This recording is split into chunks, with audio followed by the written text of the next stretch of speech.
గత ప్రభుత్వం తీసుకొచ్చిన ధరణితో ఇప్పుడు చాలా మంది రైతులు ఇబ్బందులు ఎదుర్కొంటున్నారని వ్యవసాయ కమిషన్ చైర్మన్ కోదండరెడ్డి అన్నారు. మేడ్చల్ మల్కాజ్గిరి జిల్లా కాంగ్రెస్ నేతలతో సమావేశమైన ఆయన రుణమాఫీ చేసిన ఘనత దేశంలో రాష్ట్ర కాంగ్రెస్ కు దక్కుతుందని అన్నారు.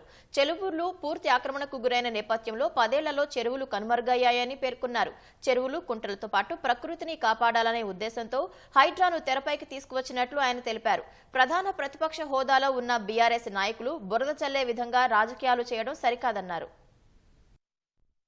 చాలా దూరదృష్టితో అనేకమైన వ్యవసాయం రైతు సంక్షేమం విషయంలో అనేకమైన నిర్ణయాలు తీసుకున్నారు.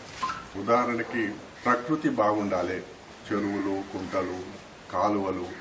ఒకటి, చెరువులలో సంపూర్ణంగా నీళ్లుంటే గ్రౌండ్ వాటర్ బాగుంటుంది, బోర్లు నడుస్తాయి, ఎంతో అంతో వ్యవసాయం నడుస్తుంది. ఏదైనా కూడా భావితరానికి మంచి జరగాలనే అభిప్రాయాలతో తీసుకుంటున్న నిర్ణయాల్లో భాగంగా ఎంత పెద్ద వర్షాలు వచ్చినా కూడా ఏ ఇల్లు కూడా మునిగిపోవద్దు, నష్టపోవద్దు.